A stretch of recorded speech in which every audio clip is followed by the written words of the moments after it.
Bonjour à tous. Eh bien, évidemment, le thème dominant, ça reste les conséquences de la pandémie qui s'est déclarée il y a désormais un peu plus d'1 an sur la surface de la planète. Donc, conséquences qui sont étendues d'ailleurs, puisque les acteurs et les participants au forum veulent en faire un thème plus large sur les rapports entre l'homme et la nature. Ne pas oublier les conséquences du réchauffement climatique et tous les enjeux qu'il y a autour de l'écologie. Et puis, le deuxième grand thème, c'est les inégalités entre pays, inégalités au sein de chaque pays. Là aussi, la récession et la crise liée à la pandémie ont souligné un certain nombre d'inégalités.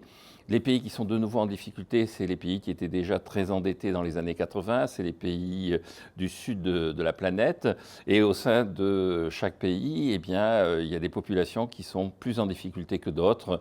Les gens qui ont perdu leur emploi, qui ont été mis au chômage partiel ou au chômage total, s'en tirent moins bien que les retraités, par exemple, ou les gens qui ont des revenus garantis. Donc, deux thèmes, la nature et les inégalités. Et puis, il y a quand même des sous-thèmes qui sont assez traditionnels. C'est est-ce que les politiques monétaires sont efficaces? Est-ce que nous allons vers une bulle financière?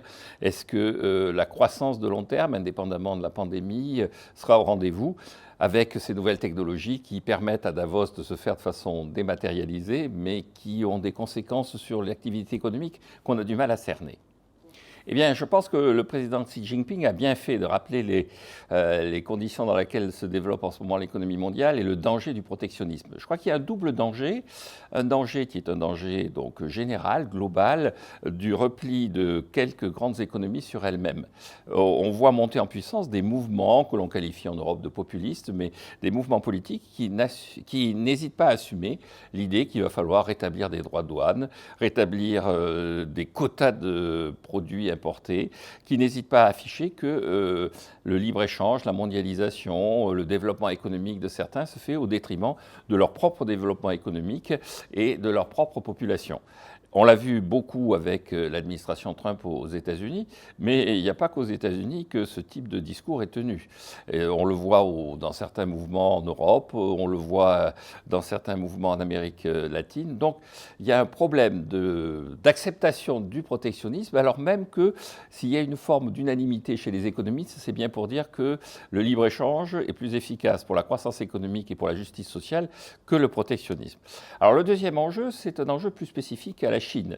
C'est-à-dire que dans l'agressivité commerciale et dans la volonté protectionniste des États-Unis, il y a quand même un pays qui est désigné.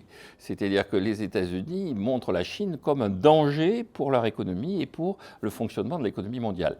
Et donc je crois qu'à ces deux niveaux, le président chinois a bien fait de rappeler que le protectionnisme était une mauvaise chose, le libre-échange était une bonne chose, et la stigmatisation d'un pays, quelle que soit sa taille et quel que soit son mode de production et son mode de fonctionnement, est une mauvaise chose. Le président Trump avait dit aussi que les Japonais et les Allemands avaient une tendance à dégager des excédents commerciaux tout aussi insupportables que les excédents chinois et qu'à certains moments, on a mis sur la liste des pays qui manipulent leur monnaie pour faire des gains commerciaux illégitimes la Suisse. Donc les États-Unis sont capables d'avoir de multiples ennemis. Alors, c'est plutôt une bonne surprise dans un monde où beaucoup de pays ont connu une récession, c'est-à-dire une contraction de leur activité économique. En Europe, ça a été particulièrement spectaculaire. Il y a 4 pays qui sont parmi les économies les plus importantes de la planète, la France, le Royaume-Uni, l'Espagne et l'Italie, qui ont eu des contractions de la production de l'ordre de 10%. Donc, quand vous avez de telles contractions, ça a des conséquences sur l'ensemble de l'économie de la planète. Que la Chine ait maintenu un taux de croissance positif est donc une bonne nouvelle. Néanmoins, il y a quand même un constat à faire, c'est que ce qui avait été prévu l'année dernière, juste avant la pandémie, si je me reporte aux prévisions de janvier de l'année dernière, on annonçait un taux de croissance en Chine de 5,9%. Donc la Chine a subi les conséquences à la fois de la maladie et puis de la contraction de l'activité économique dans son environnement. Conséquence en 2021, normalement, le rebond sera général. En Europe, on estime qu'il y aura une augmentation de la croissance économique, enfin un niveau de croissance économique de 4,3%, 4,5%, et en Chine, entre 8,1 et 8,3%. Globalement, le FMI est même plus optimiste qu'il ne l'était à la fin de l'année dernière pour une raison simple, c'est-à-dire que la croissance économique a été brisée par la pandémie, la vaccination et donc une certaine forme de sécurité sanitaire liée à la vaccination devrait permettre un retour à la normale, à un niveau de production qui était celui de 2018-2019. Tout dépend donc de l'efficacité, de la rapidité et de la confiance accordée à la vaccination.